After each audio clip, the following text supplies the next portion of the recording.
साथियों, दोस्तों, हम एक भक्ति भजन भेजत हैं। हमें पूरा विश्वास बा कि आप लोग सुनल जाई और देखल जाई, लाइक सब्सक्राइब आप लोग कल जाई।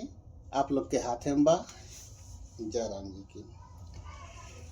बीतल जाल उमर जवानी हो,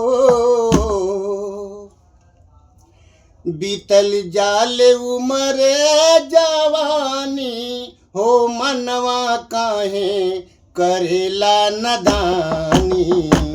बीतल जाल उमर जवानी हो, मनवा काहे करेला नदानी।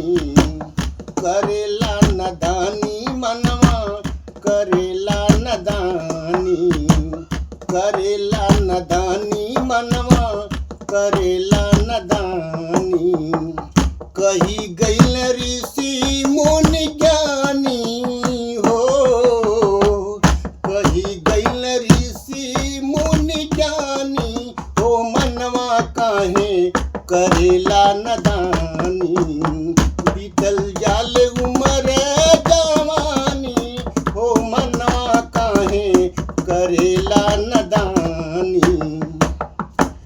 बीतल जाल उमर जवानी हो, मनवा काहे करेला नदानी। प्रभु से लगाई ले तू अपनी प्रीतिया, सदा साफ रखिया अपनी नियतिया। प्रभु से लगाई ले तू अपनी प्रीतिया, सदा साफ रखिया अपनी नियतिया। करनी तेरी जय बखानी हो, करनी तेरी जय बखानी हो, मनवा काहे करेला नदानी। बीतल जाल उमर जवानी हो, मनवा काहे करेला नदानी।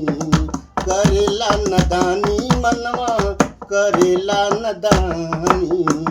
बीतल जाल उमर जवानी हो, मनवा काहे करेला नदानी। बीतल जाल उमर जवानी हो, मनवा काहे करेला नदानी। बीतल जाल उमर जवानी हो, मनवा काहे करेला नदानी। जय राम जी की।